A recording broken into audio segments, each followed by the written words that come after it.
Test one right here. Mic check. There we go. Sound good? Good morning, St. Stephen and visitors. Can we give God a hand clap of praise? I was glad when they said unto me, let us go into the house of the Lord. They want to welcome you to the senior jumpstart for worship and your front row view from the pew, all the things that God is doing here at St. Stephen Church and in our community. I'm your hostess, Krystal Goodner Spratt. And I'm Derrick Carr, the son son of St. Stephen Church. I know Derrick is getting a kick out of that.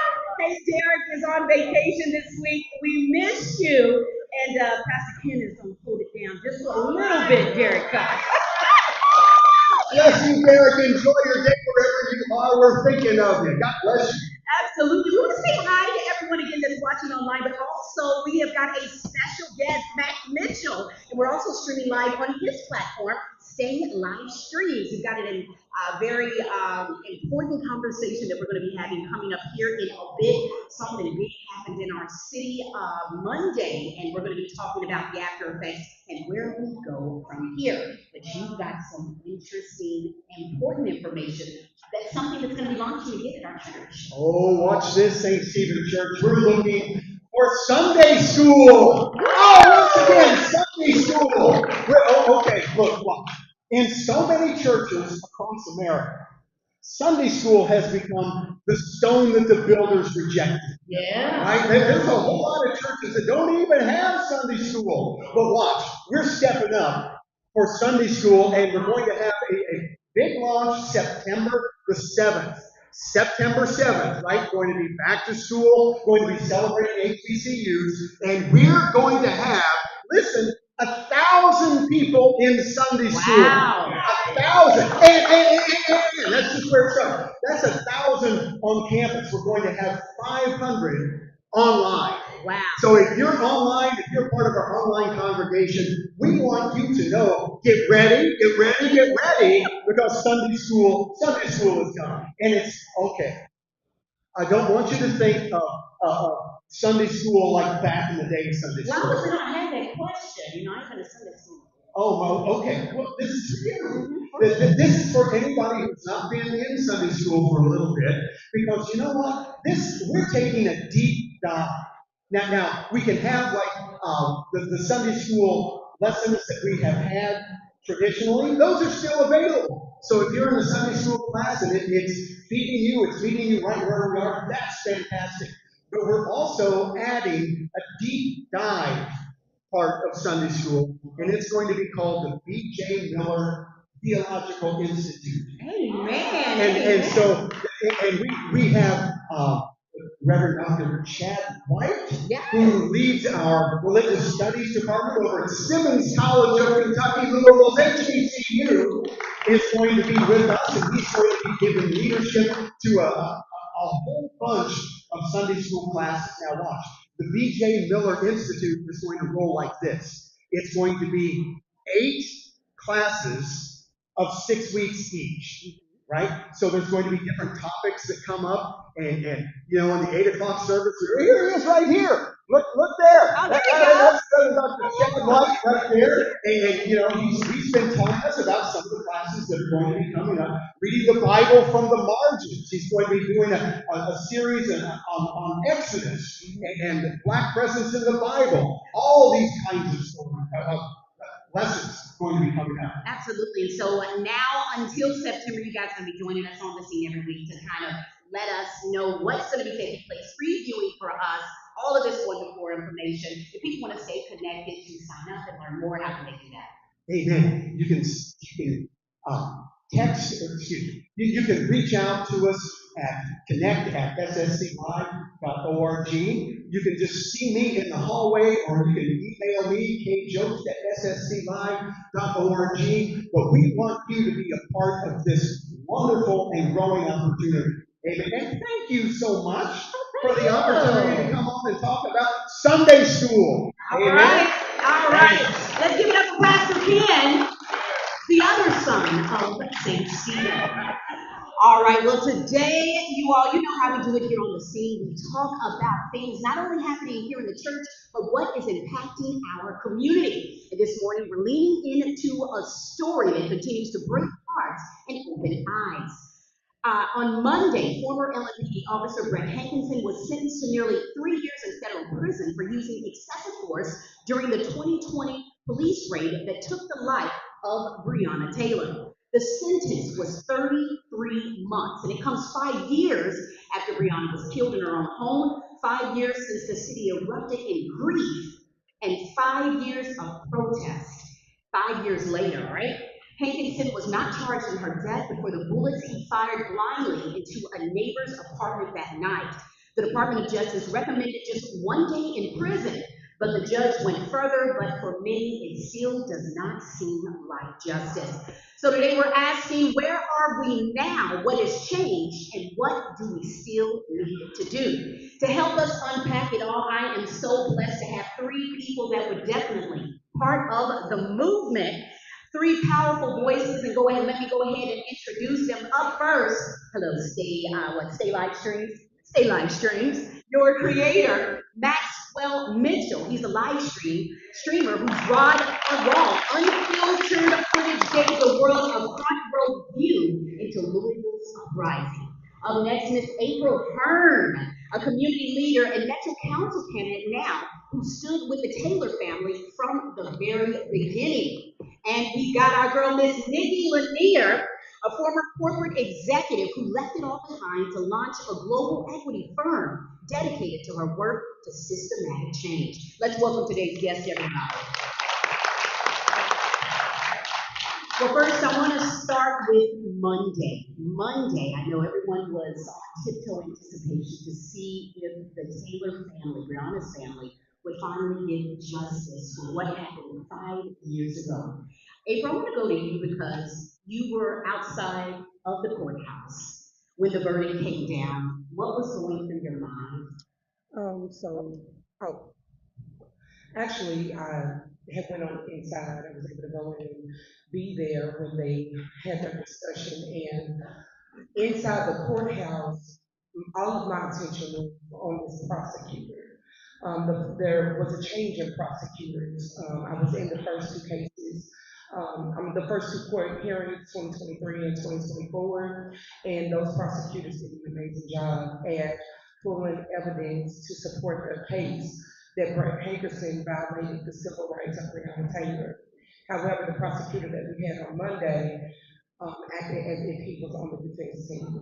And he was basically a lawyer that was sent from the federal government in defense of Brett Hankerson. And he was speaking like he was this upstanding citizen that has served his community well for 20 years. And so my heart broke that Miss Tamika had to sit and Janaya had to sit and listen to this prosecutor who is supposed to be there in support of them just give another gut punch in them. Max, you were there as well, recording it live for the world to see.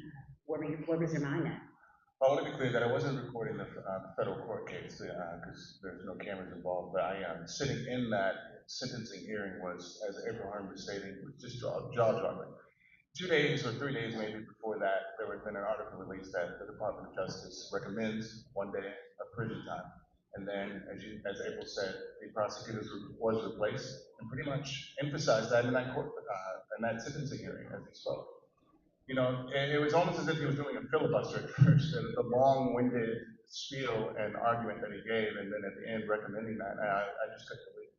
And again, my eyes continued to cycle back and forth to Ms. Tamika Palmer and the family of Breonna Taylor as I saw their jaws dropping in shock as well. Wow. Nikki, I brought you into the conversation because you left a very cushy job to be boots on the ground to do the work. And you posted something on social media that definitely hit me. You said, it was a post, and you said, if Black and brown people can't feel safe in the city, can't feel seen in workplaces or schools, can't live in the fullness of integration, isn't that an economic development conundrum? And I know that Monday's ruling continues to reverberate the tension. It feels like segregation that we have in this city. What was your mind at when you heard the ruling on Monday? I'm not yet convinced that the United States, in every aspect of our being, regards Black people as human beings.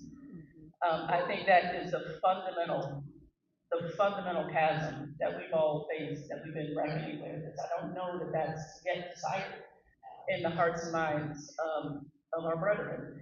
And so, if that's the fundamental premise, then decision making that flows from that not being settled will forever, right, will forever be a breach against our rights and our God-given rights and our human rights and certainly our constitutional rights. And so, when I think about, for me, it's illustrative. That ruling and the premise in which it's set is illustrative of how Black and Brown navigation has had to work since 1619. And so when I think about my corporate work and the economic piece, in this city in particular, because we're so segregated and because we have such turnover and churn of Black talent coming in and then out of the city, never to come back, it is shocking to me that we haven't positioned racism and the existence of racial inequity as an economic issue for the city because America and the world is becoming blacker and browner. Because demographics, right? We know that. That's birth rates talking, not justice, not morals. It's just who's having more babies.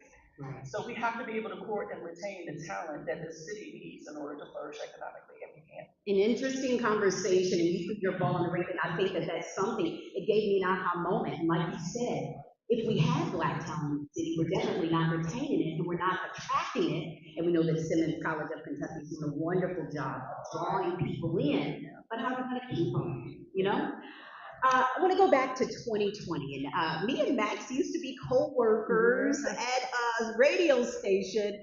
And I'm going to tell you, I was surprised when all of a sudden I see your page pop up and you were going live, something we had not seen before. And so tell me, let's go back to 2020. What made you pick up your camera, hit record, and say, I have to show the world what's going on here in the world? At that moment when I was out there experiencing what I was experiencing, I thought to myself, maybe others want to experience this too. I thought of it as two set of eyes, my eyes and then the camera's eyes, of course, keeping the eyes on the cops. And it was really just that in itself. What are these cops doing? And me studying what these cops are doing later when I don't know, literally in my head, I thought to myself, if I get home tonight. That phrase right there, if I get home tonight, which I was willing to accept. What made you feel called to do that? And you've shared a bit. You said, you've been doxxed by certain people. You've really put your life, your reputation, your livelihood on the line to do that. You feel like it was a greater calling? Of course, I think for years and years, I felt something was coming, but I didn't know what it would be. It was an interesting moment in history. What did you have? You had COVID-19. Families weren't taking their children to school at that moment. There was a bit of money in people's pockets, stimulus checks and whatnot. Businesses were shut down. And what did people choose to do? We could have chosen to do anything. We stood up against the department and the government. It was in us. It was there. And this interesting concoction of, I guess, ingredients mixed together for the moment to allow that to happen. I pictured it as imperceptible shackles taken off people's wrists and ankles for a brief period of time. Wow. And you talked about people making a decision. I know a lot of times well, first off, my grandmother used to always say that there's nothing new under the sun, and that history always has a way of repeating itself. And so, growing up in school, we hear the stories of, how they marched and how they protested, and we always think about what we would have done had we been in that time, and in that time came in 2020. Now, April, we've known each other a while. Your voice has been in different capacities in the city, and then all of a sudden, you added the title of activist and protester to your name. How did that come about? What made you decide to jump in? Well, it has a lot to do with what you just said, but it wasn't for myself, it was for my daughter. My daughter, who is now 25, and during the time, she said, Mom, I only read about things like this happening. I only hear about it on movies. I want to go down there and get shot with rubber bullets, and I want to be pepper sprayed. And I'm thinking, well, okay, I'm going to take you to the doctor. I don't need to take you to the protest. but she was very serious, and I wanted to support her. And as Maxwell said, we had all this extra income. She was working in childcare, not being able to go to work because of COVID-19. Right. She had this money stimulus or whatever, unemployment, and she spent a significant amount in milk and water and baking soda because she had did her research and was like, how can we help? So we went down there as a support in protest for George Floyd. Yeah. When we got there, we learned about Breonna Taylor that happened on our own front porch. Wow. And there was a situation, some of you all may have seen the video, this gray F-150 undercover cops jumped out, they grabbed all the milk and they busted it on the concrete. And they throw all of the water in the back of the F-150 truck. That was our product that we had purchased and brought down there. That video circulated with my name. Greg Fisher, Mayor Greg Fisher at the time, knew me personally, personal basis, and he saw that the video was attached to my name, and he still went on and released to the public that these items had been brought down there with an accelerant in them. And so it made it personal for me because he know that that's not my character. And so it made me look at him as a part of the system that is not built or never been designed for people of color. And so they changed my lens and I became boots on the ground, fist up, boots on the ground, and let's see how we can elevate our voices for those who feel voiceless.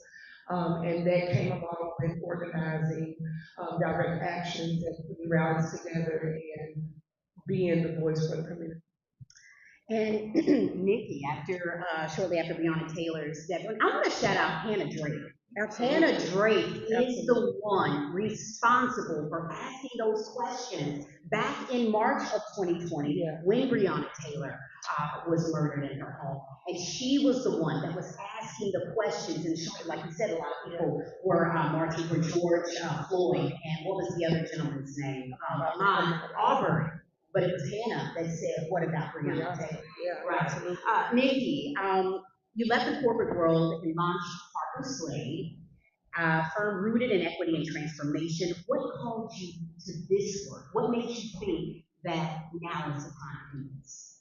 God. So in 2020, after watching the live streams produced by this beautiful soul across from me, I had to reckon with my own upbringing. I'm from Hampton, Virginia. I grew up on Hampton University's campus.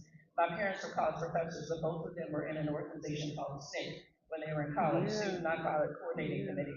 And so my entire life, I'm an only child, I've only heard them talk about the plight of black people. My parents used to tell me, go get the Constitution. It's yours. Go feel its warmth. Right? You said it's yours. It is yours. Go get it. And so I decided that it was time. So I went into prayer with my prayer partner. We did a fast and prayer, prayed and fast. And the idea came to me in a dream to leave my job and start a firm that is exclusively focused on advancing racial equity in workplaces. And so that's what I did. I quit and I started. And so so we're 3 years old now and we're grown internationally. And so I'm happy to answer the call. Wow, how awesome is that? I did not know that it was Max's live stream. I mean, it's almost gives me goosebumps. I know Mr. Melvin Boyd, who was definitely involved with the movement, he wanted to come today and, make a comment or a statement. What is on your mind today? Yes, come on, come here. You just stand right there. Yes, I just want to say my two was there in the courthouse with the family, and in that room, like Maxwell and April said, I'm just witnessing how the prosecutor completely did a 180 and seeing the devastation on the sitting judge lie in the face. Just to point out some of the ways that they went in court, they did victim impact statements for Brett Hankinson as well as Breonna Taylor and the family. However, I would probably say, and I think they would agree, 75% of what was said about Brett Hankinson, even though they spoke about his character, they tried to make him seem like a great guy, was about him and his dog. 75% about him. Now, there's a woman dead, but 75% of the conversation was about how well the shooting was done. And the judge did point out, even though the verdict didn't go the way he wanted, she did point out this is the same dog he used to put over Kenneth Walker's head and threatened to let him attack him back in his neck. Wow. But that's the type of stuff they were witnessing.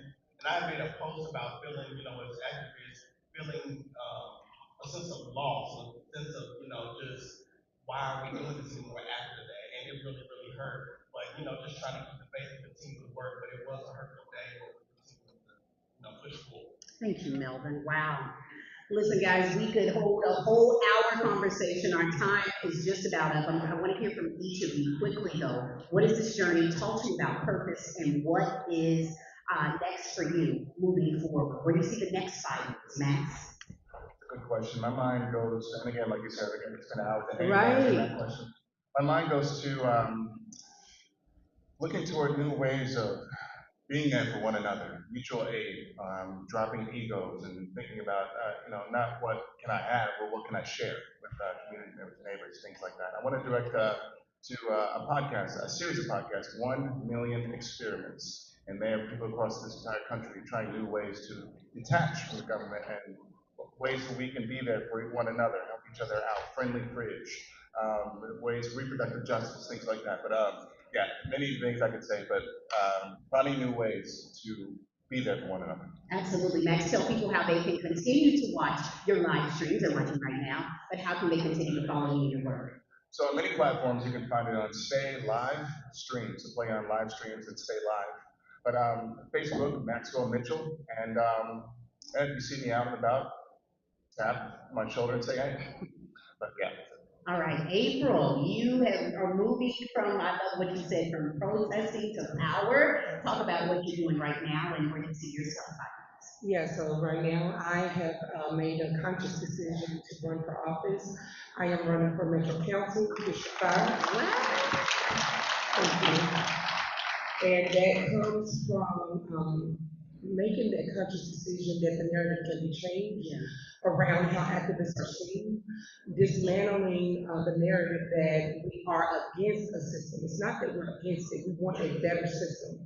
So putting myself in a position to help that system become what the people need from it, the voters, the people that are voting people into place, making sure that I am somebody they can count on. And I've seen Shamika do it, I've seen Tammy do it, I've seen Miss Paula do it. These are great examples that let me know that when my elders come and they ask me, hey, bro, you need to run, will you run for us? I can say yes because I have those examples. All right, Aprile Hearn, everybody. Nikki, giving you the last word 5 years later, we're still fighting to make sure that Breonna Taylor, her story is not forgotten. Where are we now? Where are you now? And what words do you want to leave people? It is time for Louisville to elect a black mayor. Come on. Absolutely. And let me tell you why I say that. Let me tell you why I say that. It's not that it's not an indictment against whiteness. It's not an indictment against our current mayor. It is an affirmation that we need a new lens of leadership that is going to govern us into the future. Otherwise, we're going to risk irrelevance economically, but also these kinds of issues that continue to happen, what we saw with Breonna Taylor and others, will continue to proliferate. We are a segregated city. Segregated cities breed mindsets oftentimes in white communities that just can't see value in us. They just can't. So we need a lens in leadership that understands holistically what it means to be a human being of different views. We need elected leaders at all levels of government, and we have to vote. Right? So it's one thing for April to put herself out here, and if you have a black mayoral candidate, maybe one of y'all, somebody, Lord, please, right? If anybody wants to raise their hand, that is a very vulnerable, very hard spot to be in. But we have to vote. We have to vote.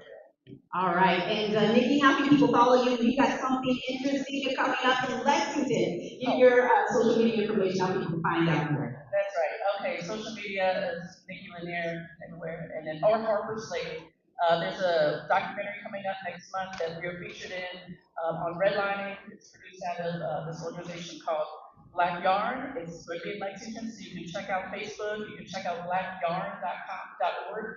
their website and Harper Slade and the Rare Women Collective, another organization I have is featured in that. All right, everybody, let's show some love for today's guest. We want to say thank you so much for fighting on our behalf and being part of our history. Thank you so much. Thanks so much for tuning in. Worship is up next. Let's get ready for worship.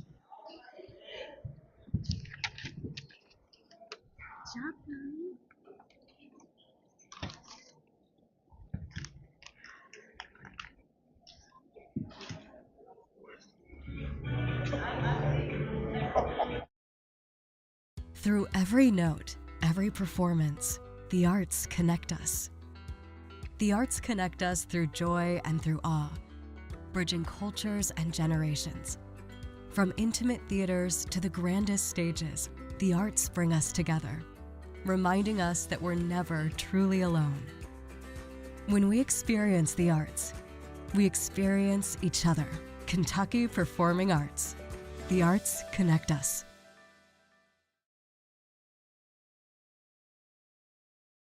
If you do nothing else. If you do nothing else. If you do nothing else. If you do nothing else. If you do nothing else. If you do nothing else. If you do nothing else. Stay live.